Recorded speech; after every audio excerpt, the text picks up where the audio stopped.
Good evening. It is November 15th on a Sunday evening. It's a wonderful day. I want to sing to you guys, but I didn't warm up the vocal cords this evening, so that's okay. So welcome to another show of the Four Guys Roundtable, a show with AJ Nitro, Darth Pat, and Coach Jeremy. How are you jabroni-ass mofos doing this evening? I am not doing well.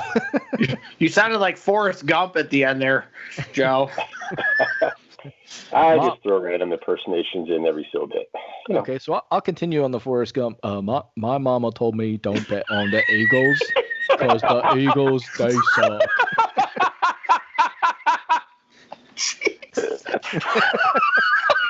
I'll take and that's the exact look I was expecting from Darth Pat. Just shake his head in dissatisfaction. Disarray. Disarray, that too. But yeah, no, the Eagles. I just watching the Eagles and Carson Wentz. It's painful. Like, it is painful every watch them lose or barely win against teams that are not as good. And I'm not going to say that necessarily about the Giants, because the Giants are playing much better as a whole, as a team. So they should have it should have been a closer game. Do I think the Eagles should have won that game? Of course. But it was really just a nightmare to fucking watch again. It's just it's getting worse every week. It's pretty painful to watch the Broncos too. They're pretty bad too, Jeremy. So I mean, Eagles still have. You can't even say it with a straight face. No, it's not that. It's that. They still have the inside track to win that division. They're still leading the division by a half game. Wow. It's like, yeah, they're 3-5-1. The Giants are 3-7. So it's like the Eagles have one more game to play, and that tie could actually end up coming back to to help them. But I was looking at the schedules of those two teams the rest of the way, and I think they play 3 or 4 teams in common. Like, I think they both still have to play like the Seahawks, Cardinals, and Browns. But the Eagles get to play both the Cowboys and Washington one more time, where the Giants only have one game with the Cowboys left. Mm-hmm. The Giants look at to play Cincinnati, and I can't remember who else. Baltimore, I think, who they will lose to. But the Eagles could very well go like 7-8-1, win the division. You know, it's also possible the winner of this division is only going to have 6 wins. It's going to be like the worst thing ever. It definitely is. The end of the Cardinals Bills game was awesome. Yeah, I was just like, how do you let that Hopkins catch that with there's 3 guys around him? Like, I missed it. Awesome. Got me some major fantasy points, baby. Hail Mary, Jeremy, last play. DeAndre Hopkins. No, Arizona won. Oh my God. Not even like a traditional Hail Mary in that sense, too. He was running around and he was about to go out of bounds when he chucked it even. It's like totally flushed out of the pocket, if you will, and yeah, he did practically run to the sideline before he threw it up. So it wasn't one of your like traditional Hail Marys where he's just in the pocket, and just waiting to heave it, So it was kind of atypical, I guess you could say. Yes. So go ahead, Jeremy. Sorry. I saw things in the Eagles-Giants game today where I was just baffled. I saw the Giants take 2 delay of game penalties because they were trying to draw the Eagles off sides. I saw the Eagles take 1 delay of the game penalty trying to draw the Giants off sides. I saw the Eagles go for it twice for a 2-point conversion and missed one, made one. I saw the Giants quarterback essentially score 2 running touchdowns. One was called back due to a holding penalty. So the Eagles evidently didn't learn from the first game of what that quarterback draw looks like. So it was just, and watching Carson Wentz play, like I said, it's terrible. He is, the fact that they thought he was going to be an elite quarterback, and he could still happen. But what I keep on seeing on a week-to-week basis He's not an elite quarterback. He's your average quarterback at this time. He's not an elite quarterback like some of these other guys, like, Peyton Manning, Tom Brady, Ben Roethlisberger. Just put it this way: the AFC is winning the Super Bowl this year. You just put your money on that. That's all. Yeah, I can't think of an NFC team that's going to win the Super Bowl. It's probably going to be the Chiefs too. Like I'll take Mahomes in the postseason right now, just about. Yeah.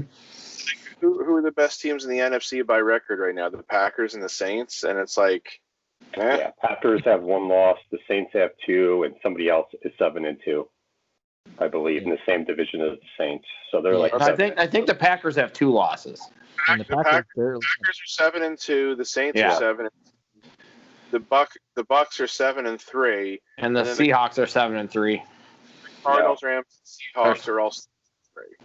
6-3. Yeah, there's a 3-way tie for that shit on that division. Yeah, I don't see an NFC team being strong enough to beat an AFC team this year. Even if it's not the Chiefs, who it's a very good possibility could be the Chiefs again this year.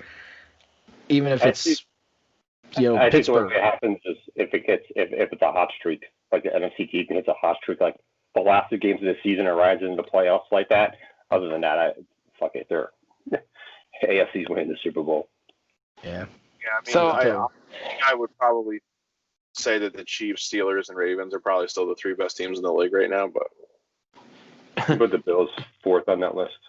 They still have. I don't know. I'm looking at the standings right now, and I didn't realize this. Yeah, the Bills are 7-3. They've only outscored their opponents by a total of 7 points for the season, so that's not a great sign. Yeah, their defense is keeping them in games. Their offense. Yeah, their defense is.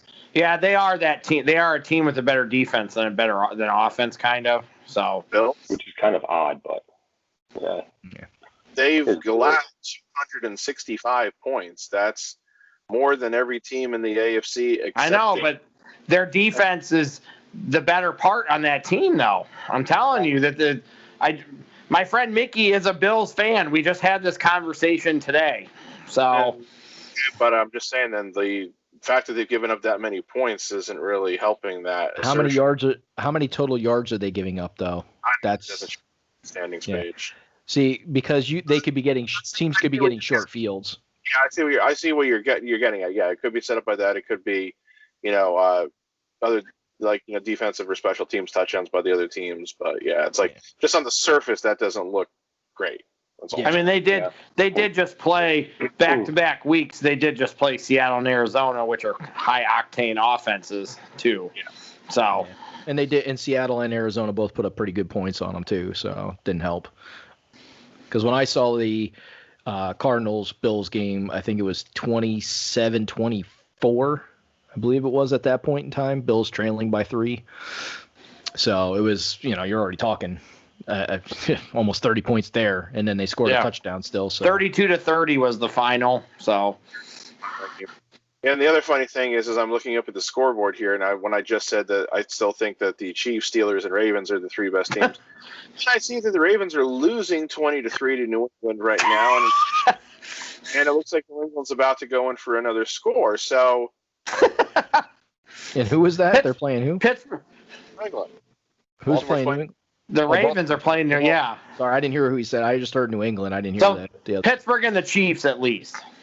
Yeah, Pittsburgh's legit, and the Chiefs are legit. I really don't want to see Andy Reid get another one. Just personal bias against him. Well, that's not his fault. Your team kicked him off the team. I know. Your team decided to get rid of him. Well, he evidently learned from his mistakes. He became a better coach when he left the Eagles. Like, he learned from his mistakes with the Eagles. Whatever those mistakes were, I don't know, because you're talking front end stuff and things that we don't get to see or hear about. What's that? Clock management, that too. Yeah. And he's still not great at it. I have still seen games with the Chiefs where he has screwed it up, but not to the point where it's like cost him as much as it did with the Eagles. No. I'm gonna change the subject a little bit just for Joe. Just to tell Joe this. When I was talking to my friend Mickey today, and he likes Michigan, I said, "Welcome to Suckdom." I'm like, me and Joe have been there for 3 years. Welcome. They got their asses handed to them. I watched some of that game. I was like, holy shit. They're talking about. I heard that as some some sports radio show that I was listening to was talking about it. It's Jim Harbaugh that's there right now at Michigan. Yeah. They were talking about get out, Jim, while you can. Just leave, come back to the NFL. Hey, man, it could be possible. I won't be surprised. Get out while he can. Why do you think the team's doing badly? He's got to bear the brunt of that responsibility. Well, I understand that. He's the coach. He bears the blame for that, but that's... You're also having to do the recruiting, so it's like pick the players. Who beat Penn State yesterday? Nebraska. The Big Ten is this when Indiana versus Ohio State is the marquee matchup of the season. Wow. Yeah. The Big Ten is Ohio State in a dumpster fire. No offense to Indiana. Don't think that they're an elite team by any means. No, I don't. I'm just saying that's the marquee matchup of the Big Ten this year. That whole conference is just down. Yeah, it's just But I read an interesting stat about Penn State. There was 3 components to it. I can only remember 2 of them now. It's about like in the last 20 years, they've only played 2 games in which they gained more than 450 yards, gave up fewer than 300 yards, and lost. How is that even possible? Both turnovers. But, both of those games were in the last 4 weeks. It was the game against Indiana and the game against Nebraska yesterday. So that's not happy times in Happy Valley. No, and it's not happy times in Tallahassee either. They went 40 years without a losing season, and now they were going to have 3 in a row. I don't know exactly what the problem is at Penn State. I mean, you've had injuries, you've had guys opt out. I've always had this feeling like pretty much every single game they were not ready to play when the game started. They kicked it into gear in the second half in most every case, but they did not show up ready to play the game. And to me, that's on the coaching. So, and they are one of the worst tackling teams I have ever seen right now. Listen, college football is done for me. Both my teams are sucky. My pro football team's lost 3 in a row. They need to win tomorrow night. And I'm just waiting for college basketball. Yeah, that's what I'm waiting for. I was. I'm probably little. What, Pat? They should try to push college basketball back. Like I heard Rick Pitino made some kind of comment about May Madness. He's all for May Madness and everything. And it's considering what's going on right now, that really may not be such a bad idea so long as it's feasible in some way. Wednesday night, I threw the towel in on college football when Toledo was up by 10 with 2 minutes left and managed to lose. So, it was something. That was my. I'm like, I'm done with college football this year. Fuck it. My problem. I still actually have to care about college football because Notre Dame's still, right in the thick of it and everything. I have no idea if they're as good as Alabama or Clemson with Trevor Lawrence, but at the same time, again, I don't know if we discussed this on here or not, but if it was just in a private conversation, but it wasn't like the Clemson quarterback, the backup, whose name I just can't pronounce. I'm sorry.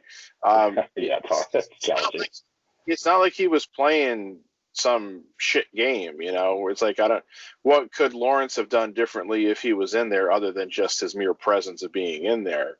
But there was also a Notre Dame home game. Even the stands were hardly full. So it will be interesting to see what happens when they presumably play again when Lawrence is playing and they're on a neutral field. But we'll see what happens. I mean, you're right. Next 4 weeks, it may never happen. Yeah, you're right. You're right, Pat. But Trevor Lawrence is probably the best player in college football. So you're talking about probably. I certainly agree with that, but I'm just saying it's not like the guy played like shit, and he threw for over 400 yards, I think, so or close to it. So it's just it's almost like, well, what the hell could Lawrence have done differently? But I'm at the point now where I actually didn't think they should have been playing out of the gate. I don't think college football should be playing. I've been against it from day one. I don't think they should be playing. They're not in a bubble.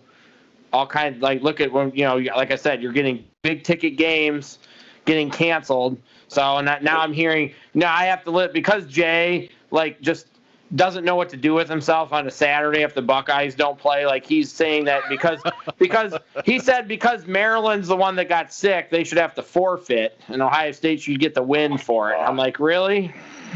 No shit, Jay. So, and it's like that. It's just like, and I've argued with him about them playing and not playing, and he just wants them to play because he's selfish and he wants something to do on the weekend. I don't think they should be playing because I don't think it's safe. Listen, I don't give a fuck if the whole team gets COVID. They get on that fucking field and they play. If somebody, one of them fuckers dies, I don't give a shit. You play football. The problem is some schools are actually. What's that? Some People are what you just did. I'm sure that's the way a lot of people are actually acting. Yeah, it's sad because there's a lot of schools that are actually putting their players in like a bubble format at the college and school and all that stuff, and other ones really aren't. They're still going off and doing their college kid shit, and those are the schools that need to get their heads out of their ass and put them in more of a college bubble, and you won't have that problem. You need to lock that shit down. Can't be going to frat houses. Come on, guys.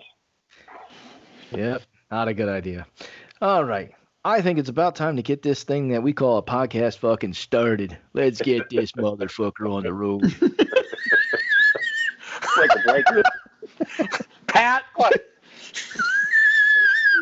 Break one now. We'll get this podcast on the road, mofos. He looked like Robin Williams when he played Popeye with that face.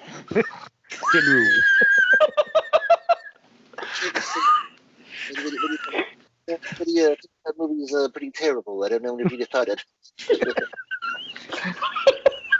All right. So, good old Theo, what the hell are we talking about today? We are talking about professional wrestling. Rivalries. Some rivalries. Yeah. I said wrestling. Huge rivalries.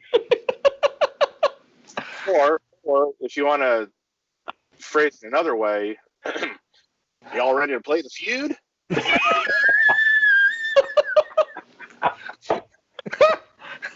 That was good, Pat. We surveyed 100 wrestling trolls on Twitter. That's right.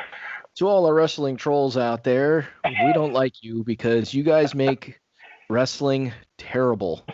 Your opinions, your thoughts really don't fucking matter. Just like ours don't, but yours really don't. Yeah, the difference between us and you is we know our opinions don't matter. Correct. Your opinions matter. Wow. If our opinions mattered, we would be not sitting here with the four of us, and we'd be sitting up in Connecticut somewhere or somewhere else with a job. Yes, we would be in a small conference room in Stanford. We would be, trying to come up with terrible storylines. Ideas around, and we would know that we had hit something or that something had struck a nerve when we would hear the phrase, "Damn it, that's such good shit." Which, who knows if that would have happened with us anyways. So yes, it would have been. Could you imagine us, all four of us, in a conference room shooting ideas at Vince? He'd be like, no, no. Nope, we don't have like these, that either. Hey Vince, we have these three announcer guys, and we're gonna put lucha masks on them, and it's gonna be a great reveal at the end. Nope, that's stupid. But didn't you just go out there with a hood like you were part of the Dark Ministry and rip? It was me, Austin. It was me. Pretty much. Yeah, That was pretty. oh, motherfucker! But and the other wrestling too, getting Shaq in the ring doesn't really sound promising to me either. Which I saw pictures of him backstage the other day. He's been training. Real quick, before we get into our topic again, I'm sorry. Since you brought that up, I do not watch AEW. I don't even really listen to like Cornette's reviews of AEW because I feel like if I'm not watching the show, I really don't give a shit what he's saying about it. But was there like some kind of Tony Khan announcement where he said something was going to happen that was going to shift the balance of power in wrestling. Is that what he said? I mean, I don't know if that's what he was referring to, but because if what he was claiming was Shaq showing up, then somebody needs to smack him around pretty fast, because that just shows he has no idea what's going on. Yeah, Shaq's not going to do that much for your wrestling business to bring that many more viewers to it. and you know, we play Monday morning quarterback with Vince McMahon all the time. We like to take pot shots at him, but if he didn't want Shaq to fight Big Show because he wasn't in a good enough shape, somebody was probably telling Vince that. It wasn't just Vince walking out and saying, "Fuck this guy's too fat." So somebody was probably saying, "I don't know if this is going to work." So if Vince didn't want him at that point, and that was like 5 or whatever, however many years ago. So we're fast forwarding several years, and now AEW is going to take their try with him. And Cody is one of the better wrestlers in the world right now. So Cody, but this isn't Pat McAfee. This is Shaq. So this is not the same scenario where you can put one of your like best wrestlers in the ring with some like celebrity person and expect gold to happen. I can't see Cody and Shaq lighting the world on fire. No, and you're right. We do take a lot of pot shots at Vince McMahon, but when it comes down to it, he's been super successful over his career. Do we think he's a little out of touch? Yes. Some of his shit is going awry? Yeah, of course, absolutely. But he's not completely he's not stupid when it comes to he knows certain things will not fucking work. But he'll try something once to see if it does and then rehash stuff that's worked in the past, you know, constantly. Anyways, we digress. Yeah. Sorry. Yeah. All right, so we're talking feuds or rivalries, whatever you want to call them. Rivalries, God damn it. So, Darth Pat. Yes. Give us what you would consider what makes a good feud or rivalry in wrestling. Give us like 2 key points. Well, I think the main thing is that there has to be a good reason for the two guys to be feuding. There has to be because that's like the foundations. Why are they feuding? Is it over this? Is it over that? Like what again? So just like the why, it has to be a strong foundation. Frequently that'll be it's over a championship, which is fine. Sometimes though, I think some of the better feuds are based on something that's a little that runs maybe like even a little bit deeper than that, and like the custody of a child. We're gonna pass on talking about that one. Continue. That one was. By the way, of course, Friday was unfortunately the 15th anniversary of Eddie Guerrero's passing. So, just to put everybody on a down note, except for AJ over there. Anyway, I'm thinking more of feuds that are built on like a personal matter. Just two that kind of come to mind immediately that were built more on like a personal matter than like fighting over a belt. The Rick Rude, Jake Roberts feud in WWF, because it was over, Rude hitting on Jake's wife. And, of course, one that's really one of the most famous rivalries of all time, the Von Erichs and the Freebirds, which, it was essentially built around the fact that, Michael Hayes and Terry Gordy more or less cost Kerry Von Erich the NWA title in, a cage match against Ric Flair. But it was, it also became like very, very bitterly personal after that. It was like Texas versus Georgia, or there's always that one famous promo you see Kevin Von Erich cutting where he's like, decency versus filth, and like the Von Erichs were the clean cut All American good boys, and the Freebirds were the like the slimy dirty thugs basically. So. When you have something like that, that's I think the primary. So you have to have like a good reason for them to feud. Just kind of a throw out like a like a converse to that is something that didn't have a good feud. this didn't really become, I think it was really just a one-off match. Edge versus Booker T at WrestleMania. Why did they have those two guys wrestle at WrestleMania? The main reason was because they had to get both guys on the card because they were Edge and Booker T, and they deserved to be on the card. Mm-hmm. But the storyline, if you want to call it that they built around that, is that Edge got a Japanese shampoo commercial instead of Booker T. You got my gig, sucker. If you want to know how bad that was, in his book, Edge made fun of it and was basically mocked the whole setup. So if one of the guys who was in it was writing not 2 years after it took place about how stupid it was, Booker T was entertaining during that. I will say that at least. I'm not saying that it wasn't entertaining, that they had like a bad match or anything, but it was just like, it was like the dumbest of dumb reasons. It was kind of like, I think it was at that same WrestleMania, Kurt Angle wrestled Kane because they didn't really have anybody else for Angle to wrestle because he had been feuding with Triple H, but Triple H was in the title match and everything. And I think they tried to build some story where Angle blamed Kane for him having lost the opportunity to wrestle for the title. I don't even remember if that was remotely true, but again, it was just like shit. I was just like, we got to have these guys on the WrestleMania card because they're former champions. They're basically at the top of the card, and so shit like that. So there has to be a great reason.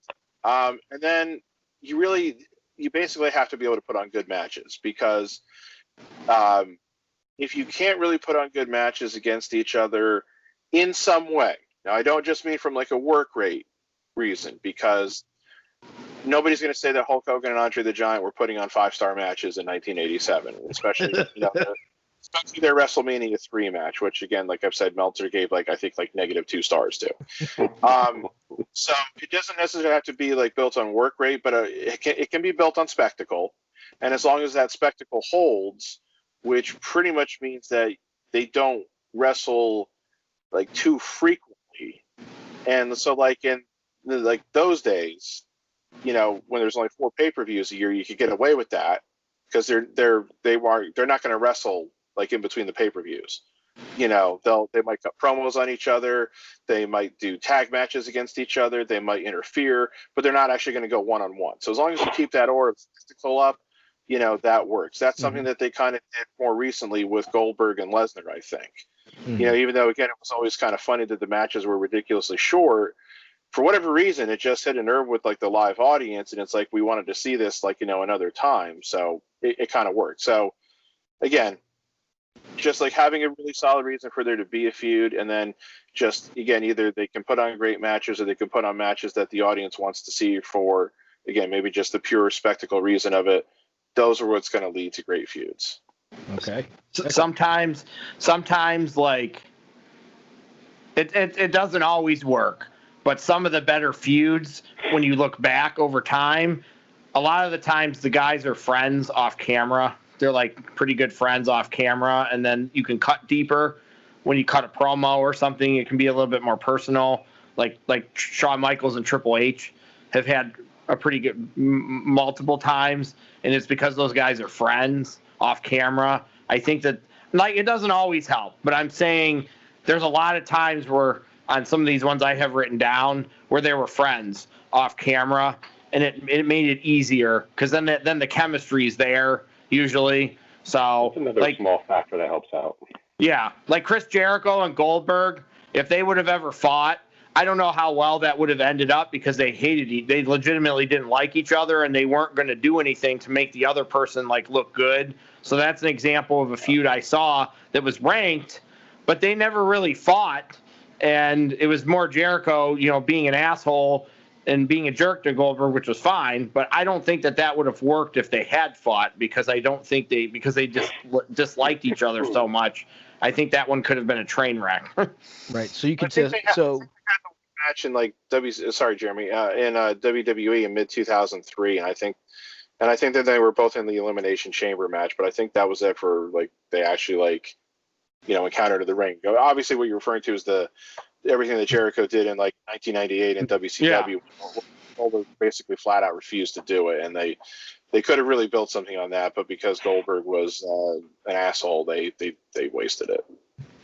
So pretty much your point is it doesn't necessarily have to be a friendship, but they have to have really good chemistry that allows them to work on and off the camera together as a unit to say, we want this to look really good on TV.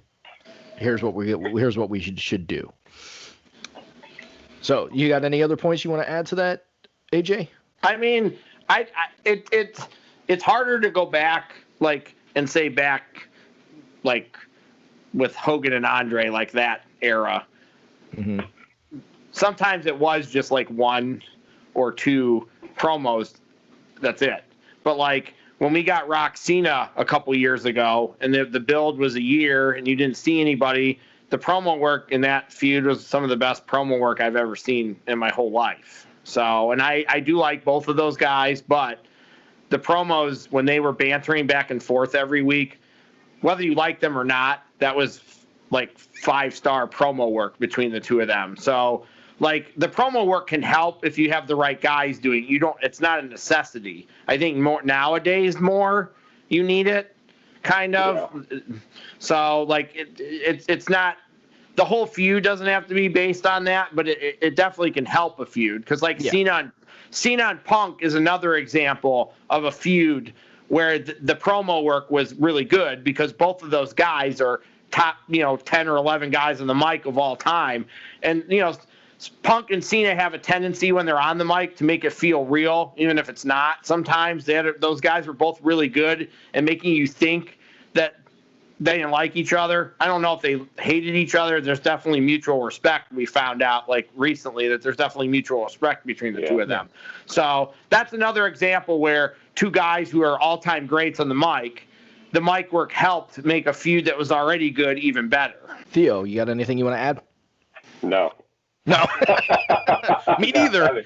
They pretty much summed it up, to be honest.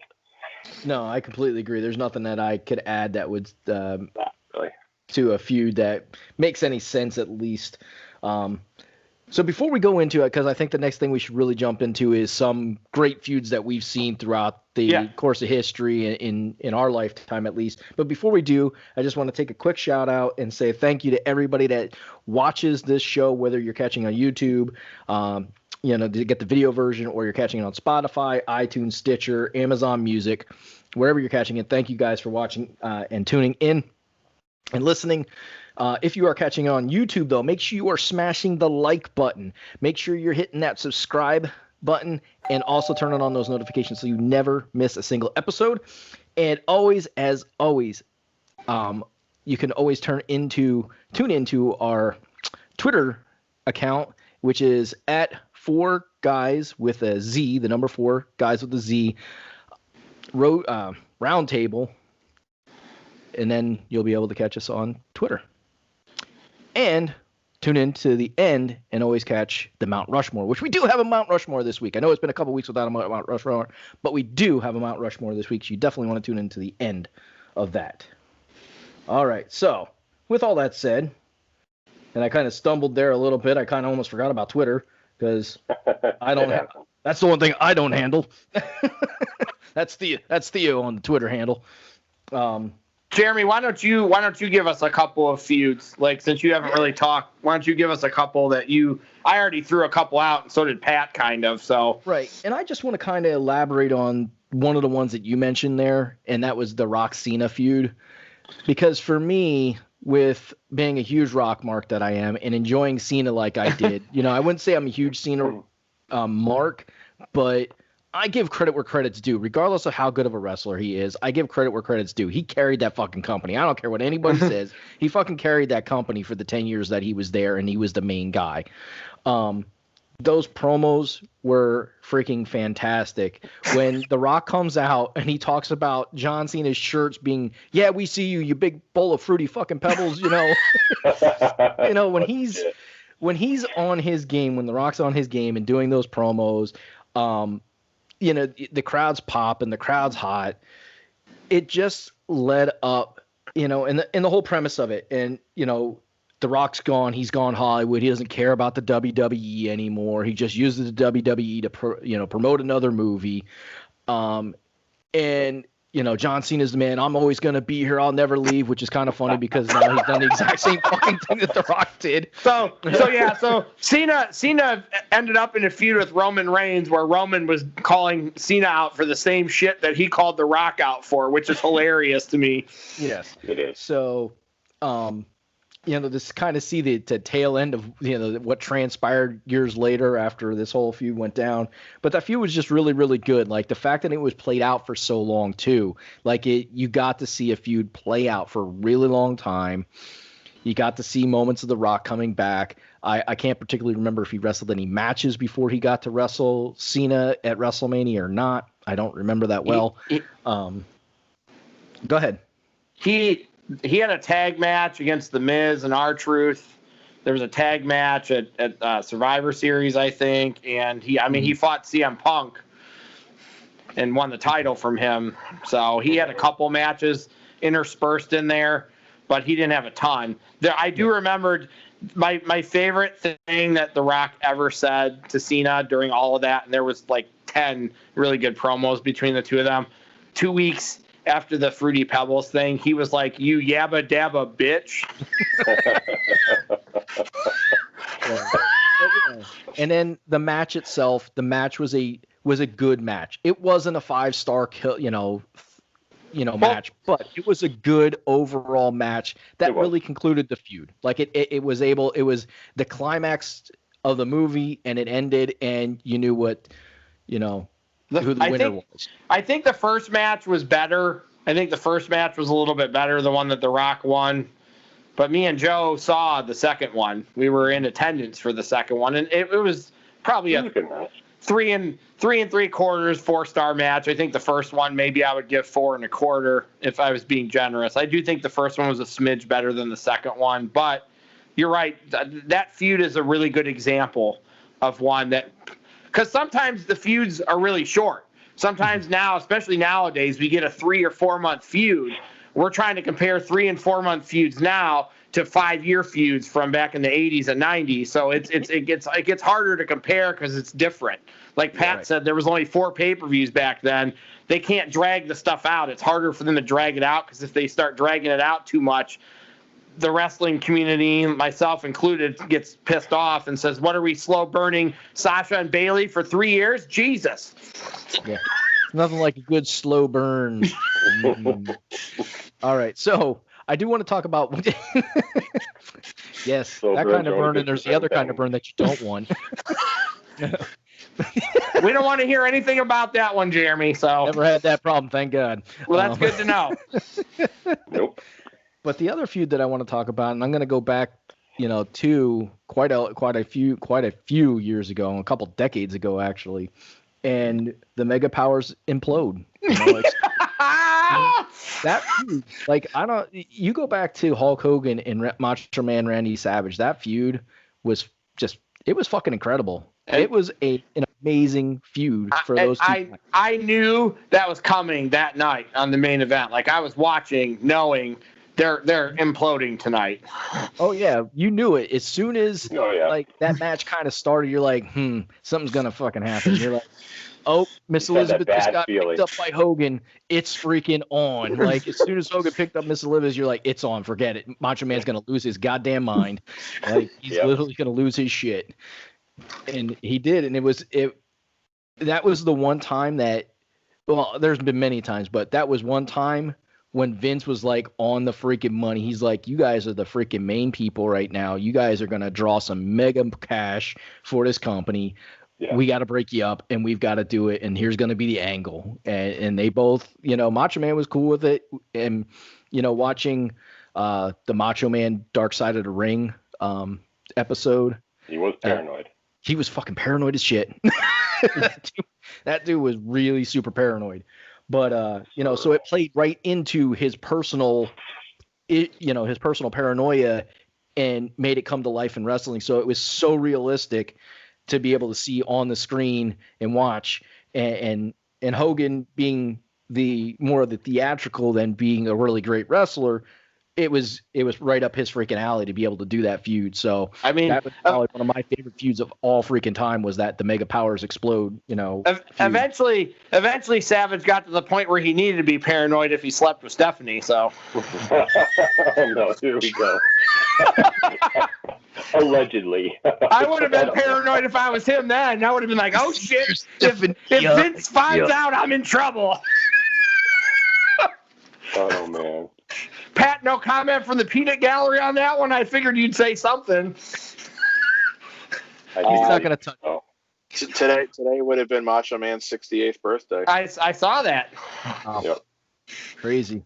It's crazy the way we lost him. Such a, it sucks because he was such a good in-ring performer. And we all liked him. All four of us on here, legitimate. Like, we all liked Savage. Yeah. There's no dislike here. We all liked him. So I think his personal issues outside the ring kind of messed up with him being able to be like that number one like Hogan was. I think he really kind of, unfortunately, he got overshadowed by Hogan, but I think some of his personal issues outside of the ring, like just, kind of played with the fact that he never got to that number one spot where he could have, because he had the in-ring ability and he had the mic skills. Like he had the package. He really did. Oh yeah. He was a good announcer too. I liked when he was an announcer. I liked that was fun to listen to him. Yeah. I mean, he was on top. I mean, and if he wasn't like the number one guy, he was very much like the number 1A guy. And I mean, they put the title on him the first time because Hogan was going to be off for most of that time, which he was. And they put the title on him the second time because Hogan wasn't there. And they hadn't really elevated Bret Hart, quite yet and everything. But then, of course, the other problem is that they really started to phase him out. Kind of against his will. So, that's why he left, and that's why he went to WCW. So, I still always think of him as being one of the top guys ever, too. Oh, because, absolutely. He's one of the few guys who have really to have legitimately held, both world titles, like from both companies. So, that's a pretty small list of guys who did. So, yeah, absolutely. All right, so I gave you two of mine. Who wants to? Well, I'll go. I'll give Theo. Theo. Yeah. Theo hasn't said much, so let him go. I'm just waiting patiently, just sitting here in the background. Waiting.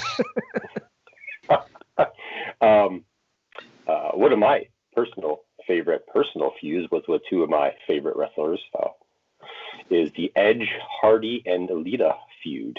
Ooh, that was a great one too. That was a good one. Yes, where it became real personal. Edge started doing a little hanky-panky with Mrs. Lita when he was dating Mr. Hardy over there.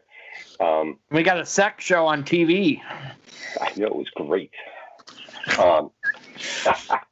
No, I enjoyed that feud. You could tell that feud was just personal. You didn't even if you didn't even know what was really going on behind the scenes, you saw the way Hardy was talking, the look in his face, his eyes. Edge, same thing. It was just kind of like you kind of knew, like, all right, they really don't like each other right now. So is this a fake feud with Lita, or is this a real story in the background? And then when you find out it's a real story, it makes a whole lot more sense. But it was a good feud. Mm-hmm. I enjoyed it. That's one of them. And where's my other feud I had here? My other favorite feud, since Mr. AJ dropped my CM Punk. Well, you can go. You can. I didn't talk about it. I didn't talk about it that much, Joe. You can expound on it. I just talked about the mic stuff. My other feud really was the Daniel Bryan versus the Authority. I liked the whole small guy trying to climb the ladder to take down the top people, the people running the business. He had to fight through all the different things the Authority made him go through, especially at the WrestleMania where he had to fight 2 matches and, win a match to get to Triple H, and then, culminating with him winning that match. I thought that was a very good feud that played out a pretty decent amount of time, but I feel that they went about it the right way. And that kind of worked too, because they were able to throw a lot of shit at him because the old Authority with the wrestlers they had, sold out to join the Authority and things of that nature. So those are 2 of the ones I really enjoyed. Yeah, and the Daniel Bryan Authority one, like I really when I look at that feud, I really look at it as like, this is the way Vince thinks still. Like, you're a small guy. You can't be a number one guy. You can't be an A-list wrestler. You are a B-list wrestler. Like, you don't deserve the top, which it's so untrue anymore in today's wrestling. Like, the small guys can be the win over the crowd. They can be the top guys. So to see that kind of play out and really change, I don't want to say change his thinking, but show him that his thinking isn't correct all the time. I mean, most of the guys who I think are in the top 10 best wrestlers in the world are small guys now. Yeah. Most of them are not. Yeah. I think the thing with that feud, that rivalry and whatnot, is the fans were so invested. Daniel Bryan comes into WWE as, from the indie circuit, the original NXT where you had your coach and whatnot, and then be pulled up to the main roster and kind of start doing what he normally does. And people were really invested in that, the whole Yes movement and all that stuff. But that was a very vested feud. I think it's one of my top 5 feuds of all time for me. I just wish he wouldn't have grown his beard out so long, because he started to look like a homeless person. He definitely did. Like, shave that shit, man, just a little bit. He started to look like Happy Gilmore's caddy. Maybe I'll see him come up trying to clean my window. I just want to know what you jabroni asses are going to say about me when I start letting my beard grow. I'm going to call me a homeless guy now, guys. As long as you keep it brushed nice and combed, shit. I mean, Daniel Bryan's looked like he hadn't fucking combed it either. Yeah, Daniel Bryan looked like he hadn't taken a shower for a while, too, even. Oh, shit. Where's your pants? I've done laundry in 2 months. What you talking about? Natural. Pulls him out of the ball washer. All right, I'm going to kick it over to Darth Pat. Darth Pat, give us 1 or 2 feuds. No. No? Okay. AJ, give us 1 or 2 feuds. Like you said, a lot of times it's hard to compare, the older days to the newer days. I mean, I was I was doing some research and seeing what some people said were great feuds, greatest feuds of all time. And I was looking for more old school ones, ones that maybe I wasn't familiar with. And a few popped up, like the Briscoes versus the Funks, which is one that I, also think, and I think also this would have been true, back in the territory days, feuds that could go from territory to territory. There's probably something special about that, because that means, especially in those days, that you could, make people believers in multiple areas and everything. So, true. Abdullah the Butcher and Carlos Colon, they feuded everywhere. Abdullah did the same thing with Bruiser Brody. The feuds like that are always kind of intriguing. The Midnight Express versus the Rock and Roll Express. I mean, that started in Mid-South and went to Jim Crockett Promotions. So I find feuds like that to be interesting, where they almost kind of follow each other from one place to the other, and inevitably they end up meeting with each other. But some feuds that always kind of stood out to me. I don't really want to say Hogan Andre is the one that I grew up on, because I actually feel like I came into wrestling a little bit after that. So Hogan Savage was kind of more of a big thing to me than Hogan Andre was. So I'll kind of just bypass that. Brett Michaels, woo, Poison. What? Got rock and roll bands going on now? Yeah, talking music. Bret Hart and Shawn Michaels, I think, will always be one of the most enduring rivalries of all time. And, it's funny, we commented earlier about when you have 2 guys who are friends, or at least, have mutual respect and have chemistry with each other or whatever. They had 2 of the 3. They had mutual respect and they had chemistry. They just didn't like each other. Well, right. But it's at first, though, they did like each other, but it just deteriorated over time for whatever reason. And I really think the reason was just, Michael's attitude.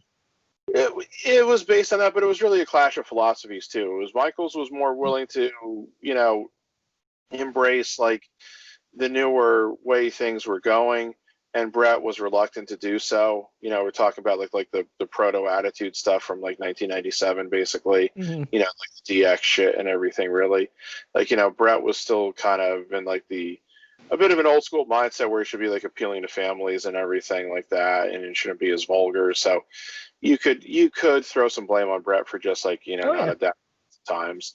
But yeah, I think Michael's attitude, of course, was really most for that. They also were both of them had a huge ego, and both of them, I've said, I think they're two of the 3 or 4 best wrestlers of all time. They both knew they were, and they had egos about it, and the egos definitely for both of them. Michaels was a douche. Michaels was a bigger douche than Brett most of the time, but there was ego involved with both of them in this too. It got to the point where the ego, because Brett put Michaels over, and then Michaels wouldn't return the favor. Like that all led to the screw job. Then it's the one I had written down too. It's every list I saw. It was 1, 2, or 3. This feud. It's because it's almost taken on this even though that they've more or less made peace with each other. They did the public thing, and in the ring there. It was about 10 years ago now. God, I can't believe it was 10 years ago already. Shit. We're getting old.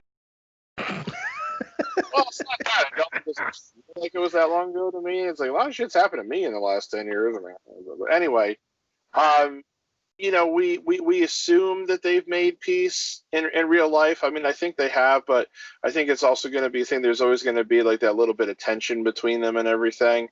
And like you said, one of the problems with Brett is something that Jim Cornette has always said. He always felt like the biggest problem Brett had was that he took himself too seriously.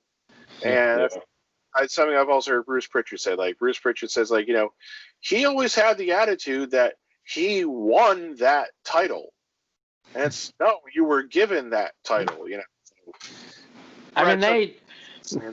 They had the Iron Man match. I was actually at 92 Survivor Series when they fought in the main event. So they had really good matches. It's not like we're going to ever say, oh man, Bret Hart and Shawn Michaels stunk the joint up. You have 2 guys who are, we're talking, this is like if we were to talk about Steamboat and Flair. You're talking about guys who are that good in the ring together. You're talking about Steamboat Flair type chemistry with Bret and Shawn. So yeah, true. So all right, so another one that always kind of sticks out to me, and you could say that this is like a cop-out, and in some ways it is, but NWO versus WCW.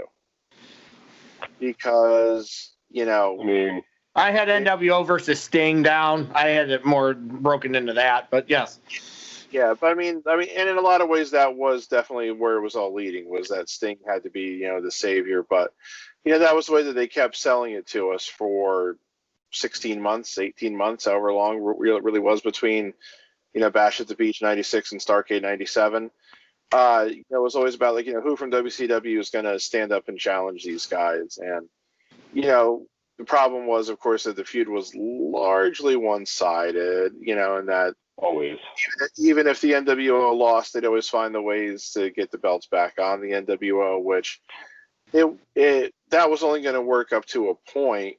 The problem was they got to that point and then they didn't, they didn't do the right thing afterward there. But, it was like you had a couple guys who were constantly fighting them, whether it was the Giant or DDP, or, for a time they're, Piper and Flair, until, of course, they couldn't get along with each other, and that broke down and all that other shit. But of course, it always really had to be Sting. But that really, of course, is what helped WCW take flight in so many ways. The fact that they really did make it seem for a while still that again it was this hostile invasion. You can kind of mock some of the choices and everything, but the fact that even after the initial 3, they had the Giant join up, only to kick him out, of course, but that they brought in DiBiase and Six and Vincent. Again, it continued the perception that it was like some kind of invasion from the company up north and everything. So that's why I feel it really worked. And obviously, of course, it put WCW on top for as long as that period of time, and really made you feel like something was something like really big was always happening. And like every time the NWO showed up, that there was going to be problems. Like they were going to either wreak havoc, or then if they did, all of a sudden Sting was going to drop down from the rafters. So it's like you felt like you could never change the channel when that was going on. And we might as well go to this one. It doesn't have to be anybody's. What feud in WWE changed everything? Because it's number one on almost every list I saw. It's the one that took the power away from WCW, and it is arguably on most lists the number one of all time. Well, before we go to that, because I think it's a good idea to talk about. It's probably one of the biggest feuds of all time. Okay. I can talk about a couple of other ones. Yeah, give us two feuds that you really enjoyed. Austin and The Rock. I mean, they main evented WrestleMania 3 times. So clearly, once again, these are two guys who are kind of friends in real life. So watching The Rock call him a white trash hillbilly and redneck was hilarious to me, because at the time I didn't really know that they were that good of friends. So seeing that all go down. I mean, those are the two biggest stars of the Attitude Era in the feud. And they wrestled at 3 different WrestleManias, so they clearly had so much chemistry that they one year fought, another year fought, we're going to skip a year, and then we're going to fight again. Meow. So I'm not an Austin guy. I don't really like Austin. I never have, but I like that feud was so relevant on every level. Like I said, when you're main eventing 3 WrestleManias against each other, there's clearly something there. So, especially closer to like this generation than the older generation, to have the same guy fight each other 3 times at 3 out of 4 WrestleManias, it's harder to do that. The closer to like the future we are now, it's really hard to have the same guys main eventing 3 WrestleManias out of 4. I don't know if we're going to ever see that anytime soon. Mm-hmm. It's unlikely, but you never know. And I got 2 here. I'm trying to decide which one to go with. Okay. I'm gonna go with the Horsemen versus the Road Warriors and the Superpowers, because we got 2 War Games matches because of that. The first 2 War Games matches happened because of this feud. Obviously, the feud carried over because the War Games happened a year apart. So we got 2 War Games matches out of this feud, and the Horsemen are, we've already talked about how the Horsemen started the faction or whatever. And the Road Warriors and Nikita Koloff and Dusty Rhodes were the perfect people to feud with them. So because they were all faces at the time, and like I said, we got War Games from it. And War Games, in my personal opinion, is WCW's greatest creation other than the NWO. So I love the War Games. I went at all the matches ranked just because I was curious to see where the NXT ones fall in the ranking. So, and WWE resurrected it, and they've done it right. So this feud got us the War Games. So very true. It was good. And I'm sure Pat or Joe, that's something either of them could have thrown out this feud. I'm sure it was on their minds. I see Pat shaking his head. Yeah. So, I mean, it's in a lot of ways. That kind of was built off what's arguably a greater feud, which is Flair versus Dusty. But true. When you expand it out like that, of course, like you said, when it leads to iconic match. I couldn't really think of the word I was looking for, but iconic works. An iconic match type like that. That's really defining then of the feud and of the promotion, and that you're able to keep using for years afterwards. Then yeah, that's obviously very special. I was surprised. Just a side. Go ahead, Joe. You can say what you're going to say. Then I was going to say, wasn't Dusty the one who created the War Games concept as well? He's supposedly the one that. Always credit, yeah. So it's like, and multiple people say it, so it's like you really can't doubt it. I'm still partial to the first one, but I was surprised that almost every list I saw, the one where it was Sting Squadron, that one is generally considered the best one. Yeah. But that was also all of the list I saw were before the 2018 or 2019 War Games happened. I might put the 2019 one possibly up number one. That's so. But that one was Sting, and that one was number one on almost every list. The other two were usually 2 or 3. So, but I couldn't find a list that was completely updated with the 2018 and 2019 iterations on there. So, Let's go back and watch some of those old War Games ones. They were fun to watch. I actually have a DVD. Well, they came out with one, but I have like all the DVDs burnt. Like somebody burned me copies of any DVD of a pay-per-view that has a War Games match on it. So, Okay. So before we jump into what AJ was alluding to, probably one of the game-changing feuds of all time, at least with WWE and probably wrestling just in general. We wanted to give one more time a quick shout out to all our viewers and say thank you guys for watching. Wherever you're catching this, if you're catching on YouTube, Spotify, iTunes, Stitcher, or Amazon Music, it doesn't matter where you're catching it. We appreciate you guys tuning in, listening, watching. If you are catching it on YouTube, though, make sure you're smashing the like button, clicking that subscribe button, as well as turning on the notifications. So, yes, hit it, smash it. So you never miss another episode. We try to come to you guys weekly. We've missed a couple weeks here, but, we're back on track now.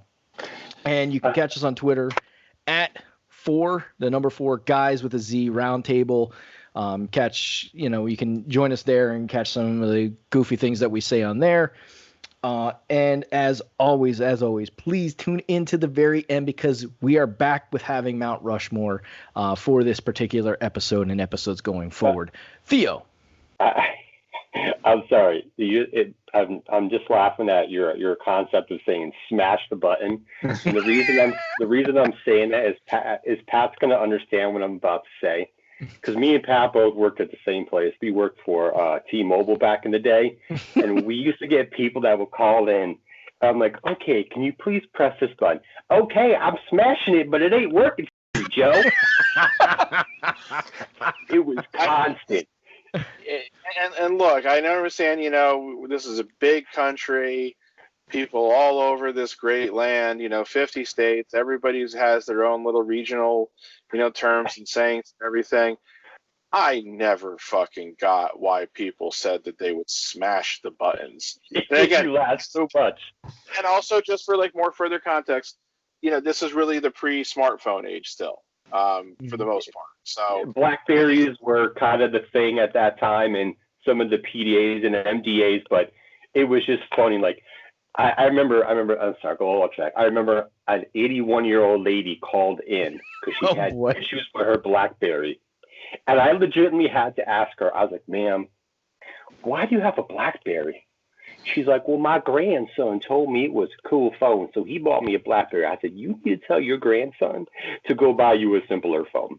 She's like, "Sweetheart, Joe, I agree with you because I just can't understand this BlackBerry crap. I'm just so confused." It was funny. She's like, "Joe, I'm smashing the buttons like you telling me, but it just isn't working." It's just like smash. I'd never heard that before, ever. And it was like a weird Midwest and Southern thing. Smashing them buttons for you, Joe. It's just not working. I lost my mind. Sorry, I got sidetracked. But when you said smash the like button, it just popped in my head. And I'm like, oh, Pat's so going to know what I'm talking about. This is funny.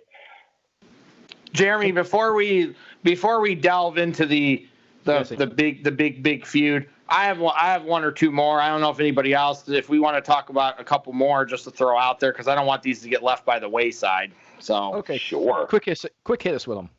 I have Edge and Christian, the Dudleys, and the Hardys because we got TLC matches because of them. Yep. So once again, it's a feud that a match was created. And they started a phenomenon with that. So the War Games match started because of a feud, and so did the TLC match started because of these guys.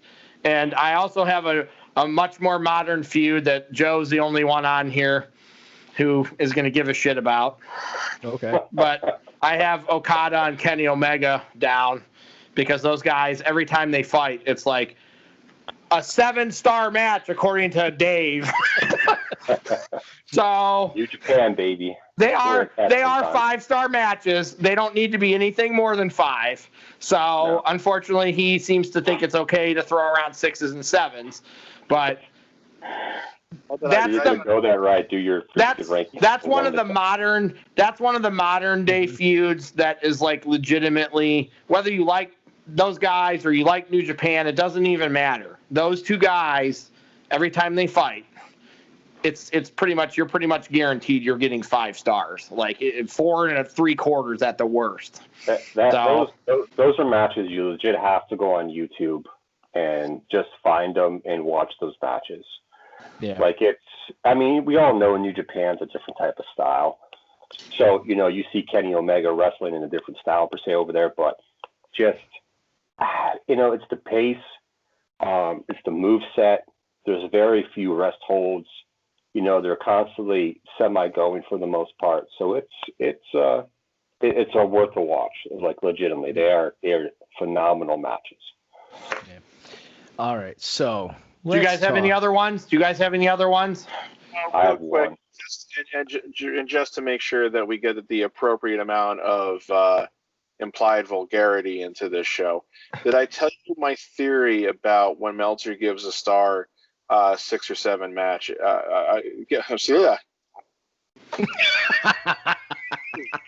About when Meltzer gives a match 6 or 7 stars, or really any over 5. I'm curious to hear this. I hope it's not going to piss me off.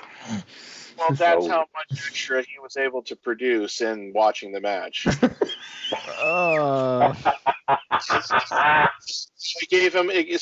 gave him a bonus, so therefore he gave the match a bonus. I love it, Pat. Oh, that was funny. I like that. I have no proof of this. Now, see, you guys cannot make fun of Pat now because you just made a fucking perverted comment and a converted joke. Yeah. How many podcasts deep are we? We're on number 23, but that's okay. It's never too late. Do you want me to bring up that 3-letter term and watch his face again? That's how many stars Meltzer will give to the next Okada Omega match. I just have one quick one, and this is a TNA one. Oh, okay. This is the Motor City Machine Guns versus what we call now the Young Bucks. Nice. Generation Me getting some love. Yeah. That was a good rivalry at that time in TNA with those tag teams. They were really the Young Bucks then. Yeah, they definitely were. Well, yeah, and we had mentioned that on a previous podcast when we talked about tag teams, and yes, the best of 5 matches that they put on were just ridiculous, like just so good. Before those matches, they had other stuff too. They were just they just put those guys, together and back and forth. It was great. It's good stuff. Yeah. All right, now I think it's safe, right? Yeah. I just wanted to make sure that I don't know what. We don't all know what we're picking for Rushmore, so I wanted to make sure we didn't leave anything out that's deserves to be mentioned. I just want to make sure it's safe to dive in. All right, the water's not too deep. Something I'd like to throw out there, which doesn't really fit, but at the same time it was Demolition versus the Road Warriors / Legion of Doom. And that was basically, when you're coming down to it, that was really a feud on really 2 fronts. It was, there were the Road Warriors. They are, becoming this dominant tag team that everybody loves. Vince is like, I need a Road Warriors. He creates Demolition. Yeah. Then a couple years later, he finally signs the Road Warriors, brings them in, and then they have a technically proper feud, though in a lot of ways it wasn't. But you always sense that it was, that's what it was, of course. So it was one of those kind of rivalries from afar kind of thing. But I always felt like that definitely deserves something to it.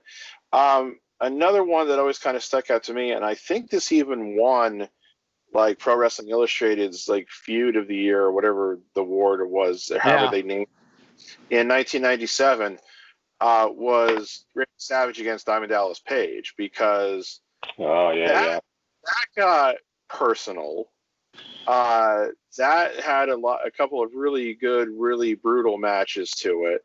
But like, yeah, it was like it was still kind of weird because it was like Savage had really just only joined the NWO, and they only had just started making a big deal out of Page because he was like the first guy to like outright reject, the NWO, and he actually got the better of them in a segment where he hit Hall with the diamond cutter, and then Nash did that spot where Nash charged at him and Page ducked, and Nash took that insane bump over the top rope where he like hit like every single thing on the way down and like onto the mat to like really sell it that it was a big spot and everything. So it was like Page's really first big like main event feud, and it's kind of funny because one of the things that they used to get heat in it was Savage and Elizabeth were holding up like the Playboy photos of Kimberly and everything.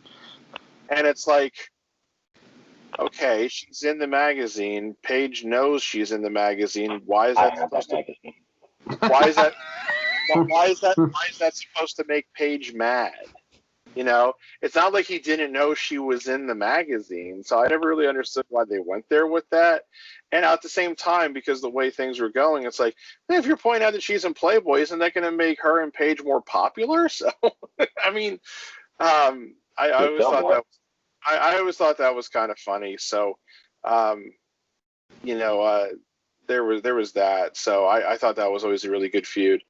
And another great WCW feud that I think has to be mentioned is Vince Russo versus himself.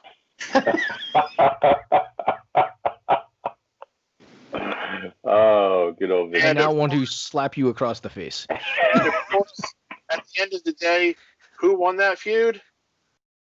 Nobody. Vince McMahon. Yeah, pretty much. All right, so I just wanted to do a dig at Russo. no problem. You can dig all you want at him. All right, so I'm gonna piss on his grave. So probably the feud for all feuds when it comes down to modern wrestling is the Stone Cold versus Vince McMahon feud. And I know that's what AJ was alluding to because we all watched it. Anybody who's ever watched wrestling right now has probably been told, go back and watch this because it reignited WWE and made it what it was in that Attitude Era. Because we all want to beat the shit out of our boss, so everybody wants to do that every day. Right. So like that made it real for people. We're like, fuck this. He gets to beat his boss up. So I mean, Vince over time learned how to sell the stunner because the first time he did terrible. Looked like he got his neck literally fucking snapped. We're like, oh my god, he's fucking dead. My god. Hey, as bad as Vince taking that stunner the first time was, we all know what the worst ever stunner taking. Linda McMahon taking the stunner? No, not Linda, because that was really bad too. No, you have to. WrestleMania 23. The Battle of the Billionaires. Oh, Jesus. Oh, God. Our former president took that stunner so bad. Well, he shouldn't have been taking a stunner in the first place, but that's besides the point. But yeah, I mean, this feud. He should have taken a stunner. Maybe a legit stunner. He had to earn his way into the WWE Hall of Fame, right?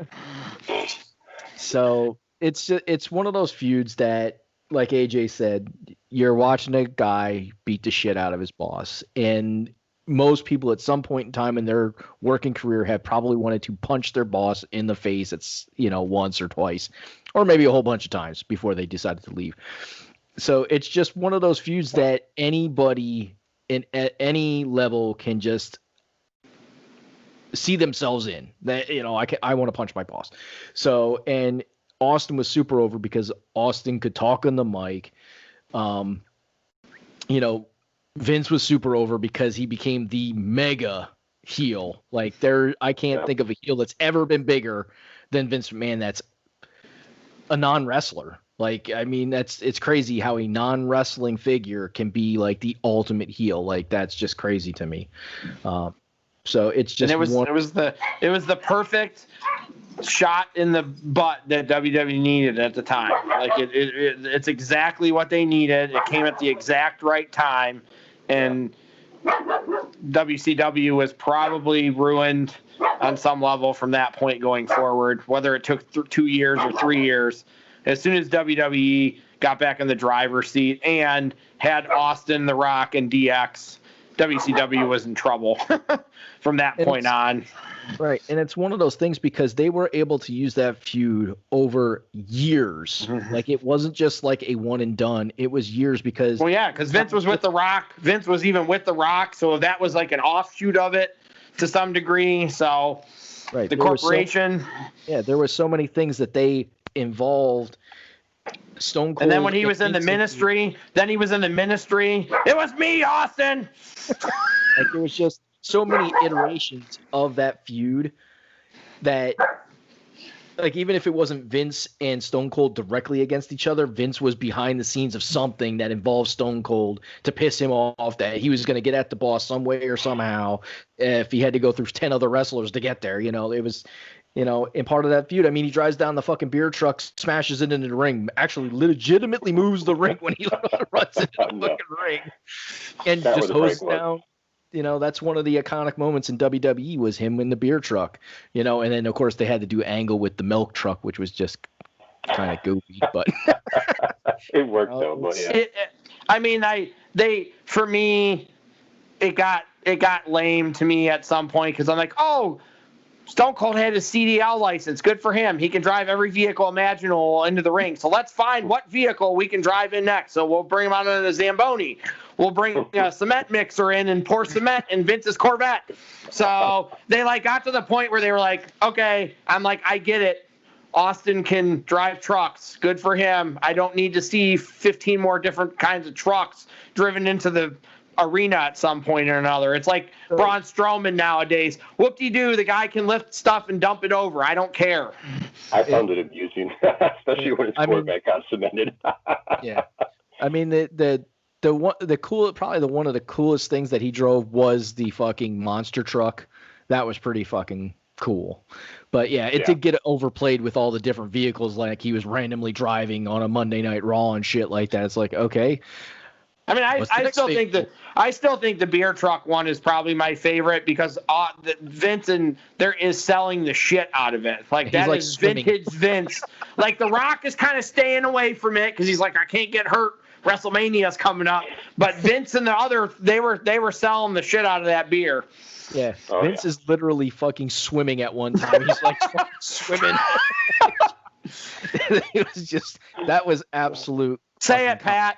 Say it. Come on, that promo. Say it about that promo. What? The beer truck? Yeah.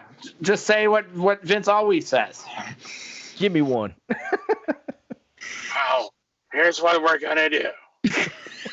We're going to drive out in this huge beer truck. And me and Shane and Rock are going to be in the ring. And we're going to dare you to come at us. And you're going to throw a couple cans of beer at us.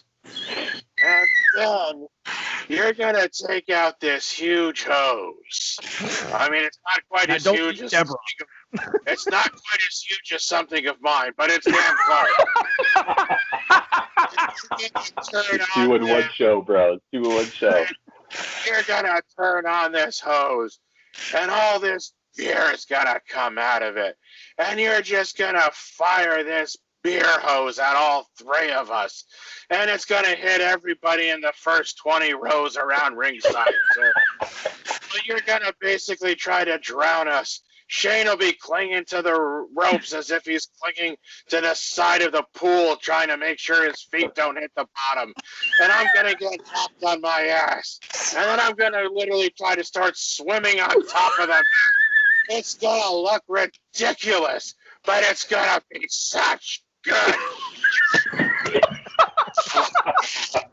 Oh, just my. said moment. Oh my god.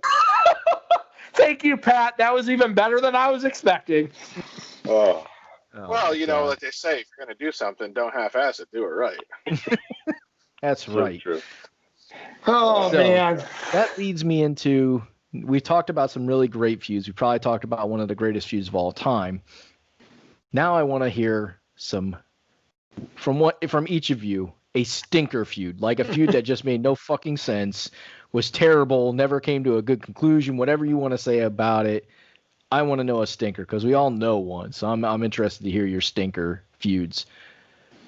AJ, I'll ask you The for kennel, a stinker. the kennel versus hell, the kennel from hell match Kennel from Hell match. I don't with the remember Big that one. Boss Man and the Undertaker, where they had dogs in the ring and they were shitting everywhere.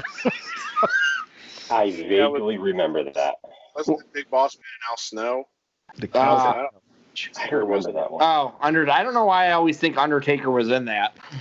He had the Hell in a Cell match with the Boss Man at WrestleMania earlier that year, where they hung the Boss Man.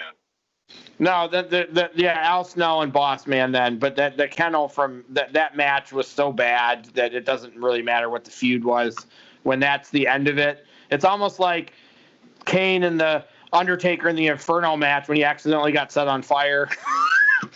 See, I don't know the premise behind that because I don't remember that match at all. Like I don't remember that feud. So what was the feud between them? What the hell made that match even happen? I think it was basically just that Big Boss Man was a bully. And he decided to target Al Snow because Al Snow was bringing a dog with him to the ring at that time. And yeah, They had a Hell in a Cell match and there were dogs inside it and the dogs just shit everywhere. and it was also because Boss Man captured Al Snow's dog and then apparently killed him and fed him to Al Snow. Weird. Yeah, that feud makes That's why I don't no I fucking don't really sense. remember it. Which was I guess in a way was kind of like a callback to when Earthquake had squashed Damien, and then Yes.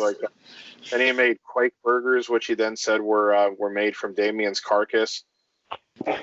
Because that pillow inside the bag that Earthquake sat on, that pillow that he squashed. Oh man. Theo, what's a stinker feud?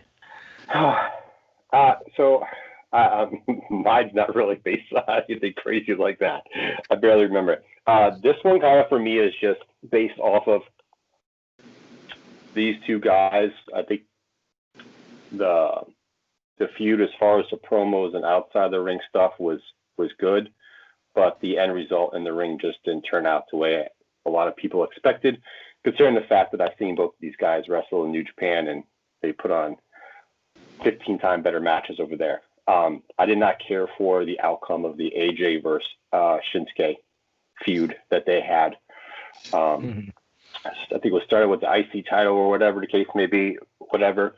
It's just the lead up was good. I was fine with that, but the in-ring matches just didn't suffice to what. And then they turned Nakamura heel because he didn't beat him.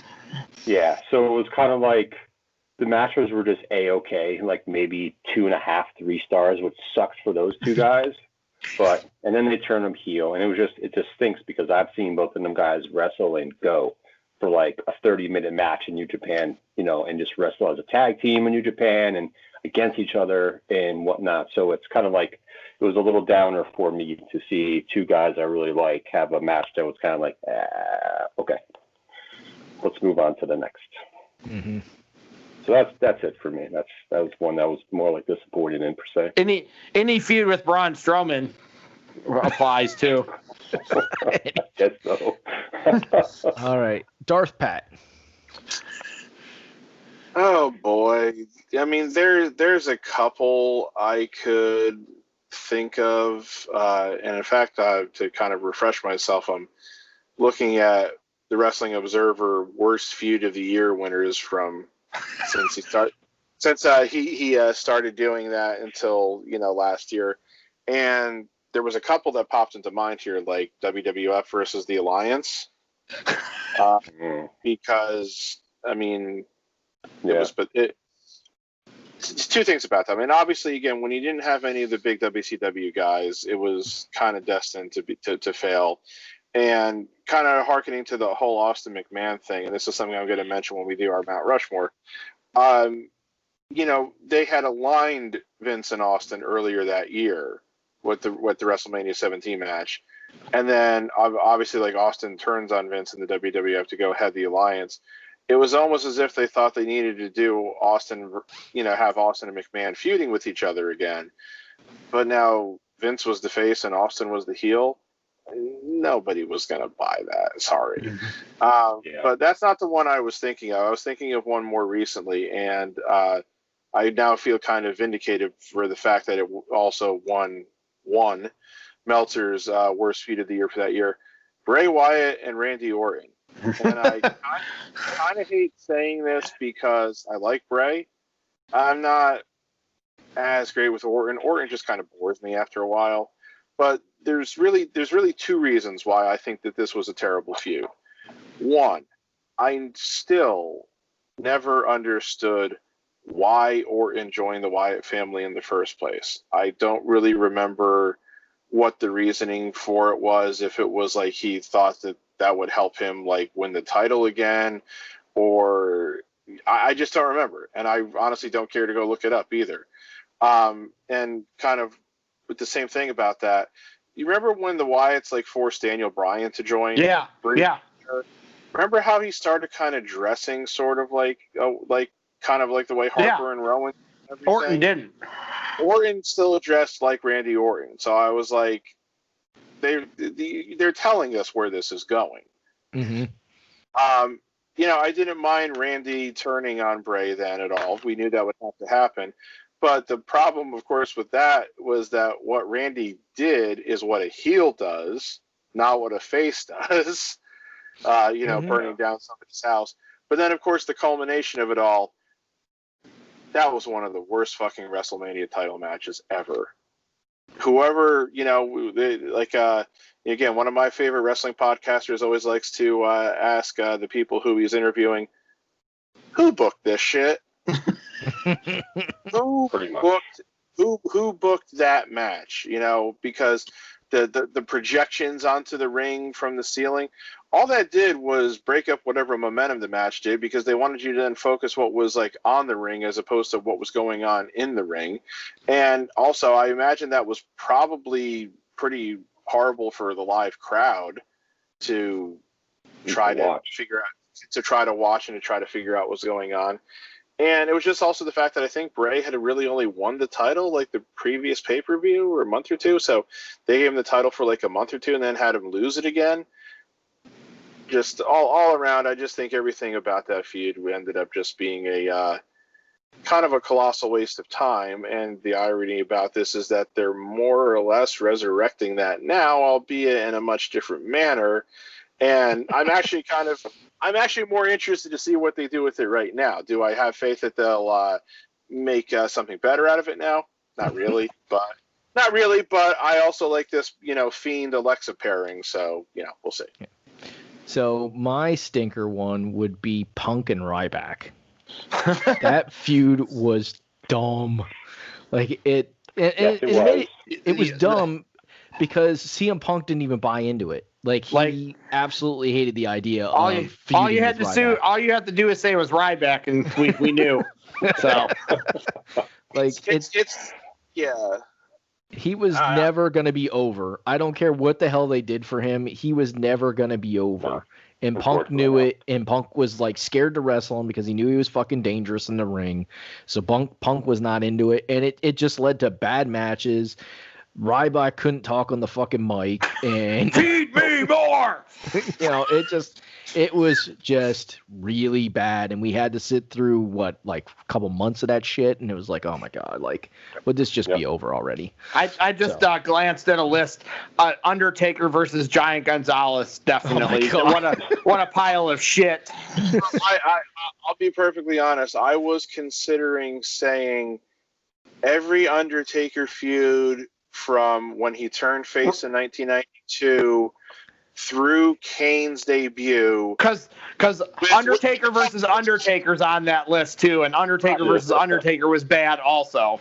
Well, yeah, I was gonna say again, anything from Undertaker from when he turned face until Kane's debut, with a couple exceptions. Like the Jake feud was okay, the Yokozuna feud was okay, the Diesel feud was okay, and then anything with Mankind was fine. But like Kamala, Giant Gonzalez, Mabel, Kama, King Kong Bundy. I still love the fact that some wrestler called themselves Kama, like a fucking. Kind of shit. Giant Gonzalez was not he wasn't the most athletic person, and then they put him in that terrible costume, and it was just awful. The one that made him look like he was hairy and ribbed. Yeah.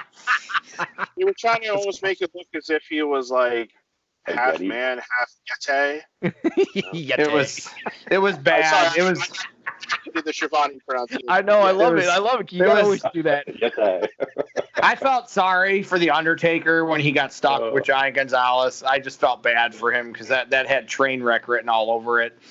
I'm pretty sure Pritchard has said that's the one feud he'll never forgive him for. Is anything involving the Great Khali could also qualify on this list. Yeah. Just about the Punk Ryback. I definitely see where you're coming from. I felt like at the time it made sense because Ryback was getting a good crowd response, and they were starting to book him as the 21st century Goldberg. So I was saying to myself, is that what you want to be booked as? Did Goldberg not get over huge? Yes, he did. I mean, that's all I'm like. That's what I'm talking about here. I'm not talking about match quality or promo skills or anything like that. All he had to, for a period of time there for Ryback, all he had to do was come out there, say, feed me more, hit guys with the same 6 or 7 moves, and for whatever reason, the crowd was eating it up again as if it was brand new. Yeah, so when they put him against Punk, I seem to recall that some of the reasons for that was that Cena was a little dinged up, and I don't think they had any other really strong baby faces. So I think Vince took the attitude, let's strike while the iron's hot, even though it's a little too soon, and hopefully Punk can get good matches out of him where it won't look like he's limited or this, that, or the other thing. Problem was, like you said, because I don't think Punk ever wanted to do it, and he had said on that podcast that he didn't want any part of Ryback, or steroid guys called him. So I think Punk wasn't as willing to have a good match as he would have been with if it was Cena or insert name here, basically, kind of. So, again, because he felt like Ryback was dangerous, and he was a little. I mean, Ryback was not the most careful guy in the world, obviously. So, because Punk says Ryback hurt him in the ring too. So, that's why I think ultimately it didn't work out. It was Punk was resistant, and Ryback was limited, and they just didn't mesh in the ring. And the funny thing, of course, is that they still like to. Well, I know Ryback likes to take pot shots at Punk to this day. I don't know if Punk considers Ryback. So, that's hey. I got to admit, Ryback can be entertaining when I see some of his tweets sometimes when he starts attacking people, because half the time I'm like, he's got a point. The other half of the time I'm like, oh, just shut up, you're an idiot. So it's kind of fun. Yeah. All right, so that leads us into our stumper. I'm pretty sure we have a stumper, right? Somebody's got the stumper? Somebody's got a question for us? I said I can go pull out one of these wrestling cards I have. All right, pull out something. A wrestling card. Just knock between your legs, please. I kind of sort of have a stumper too, but it's not great. What, Pat?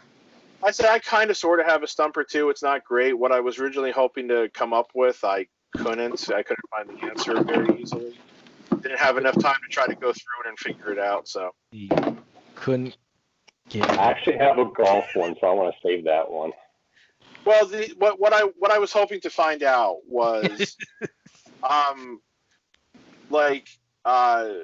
what two guys had the most pay-per-view matches against each other all time? Okay. WWF and I was going to restrict it to just WWF and WCW because, sorry, I wasn't also going through ECW and TNA and AEW results and everything. But I couldn't find a quick, easy answer to that, so I pivoted to something else. I mean, that's fine. Go ahead, Pat. Okay. So, one iconic rivalry that we haven't talked about yet, because I'll give you a little bit of a spoiler. I was saving it for my Mount Rushmore. Okay. It's Ric Flair versus Sting. Okay. So, how many pay-per-view matches Oh, shit.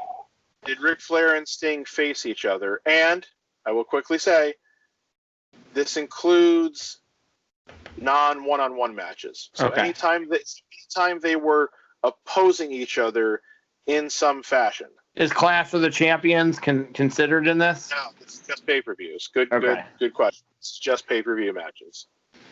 Jesus. And I'm not a WCW guy by any freaking means. Oy. Well, I'm just going to throw a number out there. You're talking pay-per-views, Ric Flair, Sting. I'm going to say 6 different pay-per-view matches. Okay. I'm going to say 7. Okay. That was my first guess, was 7. My first guess was 6, Jeremy, so we flip-flopped it. We take each other's answers. Joe's the only one I think that has a chance at this one because he was a WCW guy. We're just flat out guessing at this point. His guess is as good as mine.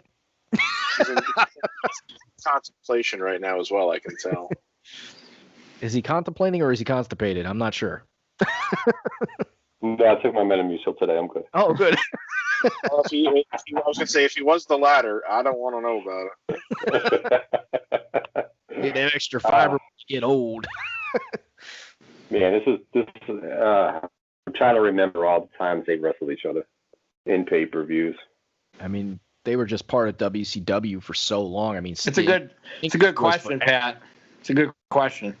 Yeah, because, I mean, that was it, too. It was like, I had and the reason I kind of probably picked them when I couldn't come up with my original wish, if you will, was I couldn't really think of 2 other guys who were in the same company for so many years at the same time. I mean, maybe Undertaker and Michaels would have been, or some variation with Undertaker, Michaels, and Bret Hart. But, I also felt like that they restricted those guys from interacting with each other on pay-per-views for the most part. So yeah, Bret and Shawn really didn't fight that many times at pay-per-views. yeah, it's like three or four. Yeah, 3. The one I saw, the Iron Man match, and then the screw job. I think that might be it. I mean, tag team. If you go Rockers Hart Foundation, then there's more. So, but I don't know if they ever faced each other on a pay-per-view. So, oh yeah, you're right. By the time the Rockers came into WWF, the Hart Foundation had turned face. So I think I'm going to say 9 or 10. 9 or 10. G.I. Joe has 9 or 10. 10. 10? Okay. Now, I freely admit, when I was going through to compile this list, I was expecting to find like a double-digit number. I definitely was. It's probably not. But the answer was only 7. Oh, I was off by 1. I was so close. Thank you, Jeremy. Thank you, Jeremy, for taking 6 because I took 7. That's also my favorite number. So 7, 8, 9. So Starrcade 1989, which is when they did that kind of tournament thing where it was like Flair, Sting, Lex Luger, and the Great Lethal Muta. Lottery, the Lethal Lottery thing. No, it wasn't really Lethal Lottery. No, that's right. It was like a round robin thing because they did it with tag teams too. Yeah. So there was that. Great American Bash 1990, which is when Sting won the WCW title for the first time. Mm-hmm. Starrcade 1990, which of course deserves a slight asterisk because the official match was Sting versus the Black Scorpion, but the Black Scorpion turned out to be Flair. Yeah, I mean Flair. Yeah. That was on that really terrible feud list also. Well, yeah, again, you know what the story behind that was? Ole Anderson just put that on a sheet and showed it to Jim Herd, and Jim Herd said okay, because Ole was tired of Jim Herd turning shit down. So Ole didn't know what the Black Scorpion was going to be or where it was going to go. He just wrote down, Herd said okay, and now Ole was like, fuck, now I got to figure this shit out. Anyway, Wrestle War 1991, which was a War Games match. It was Sting, Pillman, and the Steiners against Flair, Wyndham, Sid, and Larry Zbyszko. That's the infamous when Sid bounced Pillman off the top of the cage. That was the Sid almost killed Pillman match. Then he almost killed himself jumping off the ropes. Yeah. That was many years later, but anyway. Yes. World War III, 1995, which was like right after, Flair had turned on Sting and the Halloween Havoc tag match. Starrcade 95, it was a triple threat match that also involved Lex Luger, where I think it was the winner got the title shot, which I believe Flair won, because I think Flair then beat Savage. And then the last one was Spring Stampede 1999. It was a four corners match where Flair came in the champion, and Sting, Hogan, and DDP were the challengers. Mm-hmm. Randy Savage was the special referee, and that's where DDP finally won the WCW title, to great fanfare from the fans in attendance, who were happy to see the guy who had been the only one to consistently stand up to the NWO finally win the title, and then they promptly turned him heel. WCW in 1999, folks. So seven times, and like I said, I was honestly surprised it was only 7 times. I just figured there had to be. I think I can pretty much guarantee you if you throw the clashes in there, you get to double digits. You could very well. I did not look at the clashes, but yeah, there's a very good possibility. Yeah, I would agree with that. Well, I mean, they fought at the first, or no, they fought at the first one, right? So. All right. So, gentlemen, do you have anything to add to our wonderful talk about great feuds or terrible feuds? The list I looked at had Triple H versus Scott Steiner as the worst feud of all time. I don't even know that one, so that must have been bad. I'm pretty sure they fought at the Royal Rumble when I went in 2001. It was 2003. It was like right after Steiner. Oh, I'm sorry. That's when I lived in New Hampshire. So yeah, 2003. I was at that Royal Rumble. It was right after Steiner re-debuted in WWE in late 2002. That match was a pile of shit. They brought him in as the face. Horrible. They wrestled each other at the 2003 Royal Rumble. They had a match which can only be described as terrible. Yes. Especially when that was followed with an excellent Chris Benoit Kurt Angle match. But then, what did they decide to do after having a terrible match at the Royal Rumble? Have another one. To have another terrible match at No Way Out the following month, and it was bad. Supposedly, the word now is that Steiner was suffering from some injuries which hadn't fully cleared up. So it was like, then why? Why did you do it? So And this is the incarnation of Scott Steiner as Big Papa Dump. This is Big Papa Dump. This is Big Papa Royd, Scott Steiner. Not the mathematician yet, but I'll tell you what, Scott Steiner, like, he may not admit. I hope he would admit to taking roids, because I don't see any other way that he got them. His arms look like fucking weird. Like, if you ever seen him, like, when he flexes, like, his bicep is like the size of a fucking, like, apple, like, on top of his arm. It's so fucking weird looking. I'm like, Jesus, dude. Well, I remember when he first appeared in TNA in the mid 2000s, and this is when we still kind of watched TNA at AJ's house from time to time when he still lived out here in PA. I remember the first time I saw him on TNA, and this must have been a year or two since he had last appeared on WWE. I remember his chest looked weird, and I said his chest looked like caving in. Caved in. His chest looked caved in, and I was just like, that just can't be right, anatomically, something's going on Anatomically, did he have his ribs separated, or I mean, is there some kind of huge metal plate in there now? It just always looked disturbing. And it was accented by that sweet tattoo that he has too.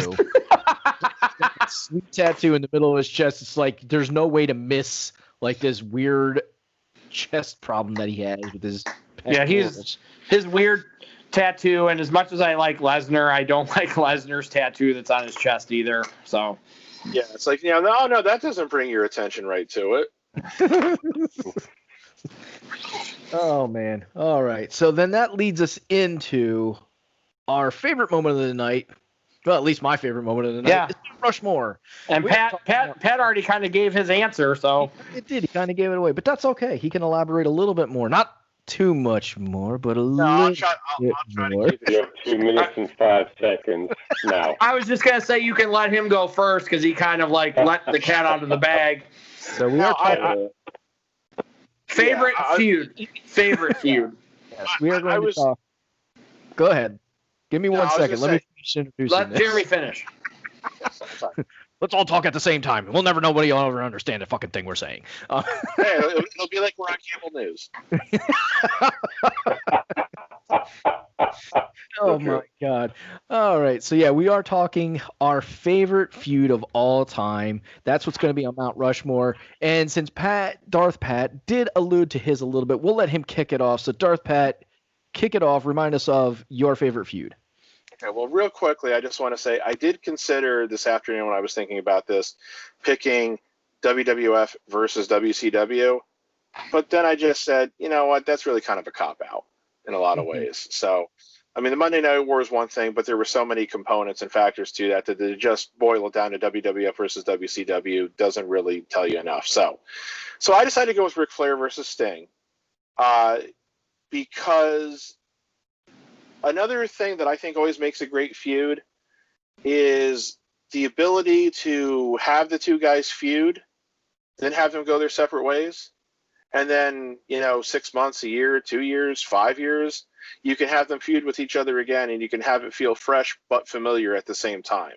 Mm-hmm. Yeah. Flair has a lot of feuds like that. Dusty, Sting, Hogan, Savage, But to me, Roddy Piper. But to me, Sting Flair is the most enduring of those for a few reasons. The Clash of the Champions match, which, made Sting, is definitely one of them. The fact that, Sting became a Horseman, then got kicked out of the Horseman. The fact that Sting won his first world title from Flair. That's kind of Flair's way of basically saying, hey, he's the guy, he can run with it, he can handle it and everything. But the other part too is a little sentimental because I didn't watch every episode of Nitro from beginning to end when it was first on because I had periods where I just lost my interest in wrestling. But I watched the first Nitro live and I watched the last Nitro live. And Sting and Flair wrestled each other on both of those shows. Mm-hmm. And to me, that's kind of like the perfect metaphor for WCW in a way that Sting and Flair, the two guys I think are always most synonymous with WCW as an organization. Mm-hmm. So I just feel like the fact that they wrestled on the first show, the fact that they wrestled on the last show, just something makes sense about that. And, the sentimental part of me, really appreciates that. So to me, Sting, Flair, great feud. Maybe they didn't always put on like the absolute best matches, but they put on a lot of really good matches. And they always worked really well against each other. So, Absolutely. Absolutely. All right, Theo, kicking it over to you, son. I'm going with Punk Cena. Punk Cena. Go with my guy. I like the feud. Cena kind of helped Punk, and Punk kind of helped Cena at the same time in that feud. To me, Cena put Punk over. Especially at a time when people like to trash on Cena for not putting the younger guys over. Mm-hmm. He did it with Punk for whatever reason. They have mutual respect for each other, which is good. But at the same time, I just like the feud in general. I think we got the pipe bomb out of that as well with that feud. But the matches were good. They were always good. The promos especially the one on Raw. Especially the one on Raw. That's still my favorite Punk Cena match. So. Oh my God! Did he just pile drive him? Did he just get fined? Did they just get fined for pile driving? Yes, they did. Yeah. So I mean, the matches, the Raw match, and then the match where he wins the title and hops on the, in Chicago and hops on the, the barrier thing and like runs away with, takes the title and blows a kiss goodbye was great. Just everything, from the start to the finish. The matches they had on Raw and. Nah, it was just really good. It was a really good back and forth. And I've never really hated Cena. I just got to a point with Cena was like, it's like a reincarnation of Hogan per se. Like, he's just a Superman. Yeah. He can never lose a goddamn match. It just drove me crazy. Yeah, the superhero yeah, thing. I mean, and y'all know Punk's one of my top favorite guys of all time. So, Yeah. And, he's one of those guys who, of course, also was on the indie circuit for a long time. So it was, that's kind of a bonus, for me to see him go from there to, to that point. I think that Punk was the first person that Cena feuded with where he was like, the light bulb went off and he's like, okay. And this was just the start of it. Years later, he was that first person I think Cena feuded with where Cena's like, all right, I need to change some of what I'm doing. I can't keep doing the 5 moves of doom anymore. I've got to change my repertoire. And he started doing the famous are off the ropes. Like, he started incorporating them when he fought Cesaro and Owens. It went up and up. But I think Punk was the first person that Cena feuded with where he's like, okay, I got to change some of what I'm doing to be relevant. So I think you're right. I think they both did help each other and they both benefited from that feud. I think that's one of the feuds like all time. If you were going to say what feud benefited both people, that would be one of those top 5 all time feuds where both people benefited from it ultimately. Yeah, I would like what you were saying. Like, it made Cena better because I think that was really at the point where people were really at the height of their getting sick of winning all the time. Like, Cena. well, what was that one meme that was always going around too that says like "lol Cena wins," something like that? Because it's like how he might be down for a minute or two, but then he still end up winning like every match. And maybe he didn't always have the best opponents in some of those years, but he did have some of his feuds with Orton in there and Edge. So, yeah, I think you're exactly right. I think Punk both made Cena realize he had to step it up a notch himself. And that, he did have to, take his losses like everybody else at times too. But again, I really think it just helped, elevate Cena's game. So yeah, absolutely. All right, kicking it over to you, AJ. I'm going last tonight. Joe was half right when he said he threw out one name that I'm going to use in my NXT feud that I'm picking. So I am going to take Johnny Gargano and Adam Cole. Those 3 guys probably had the best 3-match set I've ever seen, ever. And it happened by accident. That's the thing about this that makes this more special to me is Ciampa got hurt. So Ciampa had the belt. He got hurt. So Adam Cole was the next best guy. So we're going to throw him in this and we're going to see what happens. And then they have a 5-star match at the TakeOver New York before WrestleMania. Then they have a 5-star match 2 months later. And then they have a 4.5-star match 2 months after that. So 3 takeovers in a row. These guys tore the house down. I am, in my opinion, I think Cole's the best wrestler in the world right now. And I think Gargano's in the top 5. So everybody talked about Gargano and Ciampa being this great feud. And then Cole and Gargano actually topped that feud. And I was a Ciampa Gargano, like, oh my God, this feud is amazing. And then these guys went out and actually had better matches than the other 2 guys did. And like I said, I'm fans of both of these guys. And granted, it was over the short time because this is the era where we fight 3 times in 6 months and the feud's over. So do I think they could feud on the main roster if they ever end up there? Yes. I think it's definitely something to revisit. So, but and 2 of the matches were 2 out of 3 falls matches. So to do 2 of those 2 out of 3 falls matches and get 5 stars, one of them was like, a normal match. And then the other one, the stipulation changed each fall, but they just, I watch NXT. I love NXT. And I think these are the 2 best guys in NXT. I think they're almost like the Brett and Shawn of NXT because they're just on a level above everybody else. No offense to anybody else in NXT, but I think these 2 guys, I think they're going to get brought up to the main roster and probably wasted. There's a very good chance of it. So there's boatloads of talent, especially now that Gargano's turned heel and it's like a whole new thing has opened up with him where he wasn't even good as a face.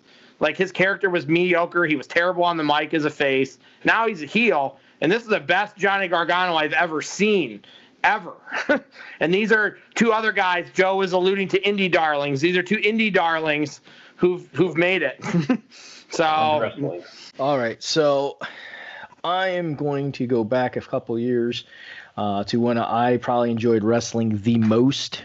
And that is, and I'm sure AJ's going to probably already know this. You guys probably already know this. I already know. But it's going to be The Rock and Stone Cold. Like, that was, when I was really heavy into wrestling, that was my favorite feud of all time. And you got to see it go back and forth for years. You know, it wasn't constant. It wasn't like Rock and Stone Cold 3 years straight, you know, all they did is fight each other. No, there was breaks in between, but then they'd go back. There would be different reasons why they were fighting, you know, but the story was always good. It was always played out well. Those two could really feed off of each other. They both were really good on the mic. I mean, there was nothing. I can't remember a stinker match. I can't remember a bad promo. I can't remember a bad reason why they were fighting. Nothing didn't, at that point in time, everything made sense and why they were going back to Rock Cena. You know, it was all good. And you had so many different things that played into it because Vince McMahon was still in the picture hugely at that point in time. So, and we talked about this, so that's why I'm not going to go crazy with, you know, this thing. But for me, it was just because I was a Stone Cold guy. I still am a Stone Cold guy, and I enjoyed his podcast when he was doing that. And I've gone on the network and watched his, you know, the Stone Cold, whatever they call it. I think it's the Broken Skull sessions. Yeah, the Broken Skull sessions. So I've seen those. I enjoy those. It's a little watered down from his podcast because he could be more open on his podcast because it wasn't a WWE thing, but. You know, it's just it was money. There was nothing that they could do wrong with those two and when you put them together, they were just money all the time. Yeah, you're 100% right. It was crazy. So that's my feud of all time. I didn't mean to allude to that so much earlier. I thought you were going to take the Nation versus DX. So I was thinking about it, but when I really thought about it, I was like, it's got to be Rock Stone Cold, and it's okay. I don't mind that we talked about it earlier because it was just a great feud overall. It was you know, just one of those things that's timeless. All the ones you guys said were all in the top 10 of ones I saw. I just figured the most recent one I saw on any list was Daniel Bryan versus The Authority. There was nothing after that on the list. So none of this NXT stuff, none of that stuff was even on any of those lists. And some of this stuff deserves to be on there. Like I said, it's hard to compare a 6-month feud to a 10-year feud. It's really hard, but wrestling has changed. Yes. So it's very different. And Joe's at least seen the Cole Gargano matches, and he knows they're legit. So like I know Pat doesn't like NXT and it's harder, but those two guys. It's not that I don't like NXT. It's just that I just don't watch it. Yeah, I didn't see those. I've seen the Ciampa Gargano matches, but I didn't see any of the Cole Gargano matches. So, but all right. So just to recap our Mount Rushmore of favorite feuds, we have Ric Flair versus Sting. We have CM Punk versus Cena. We have Johnny Gargano versus Adam Cole, and The Rock versus Stone Cold.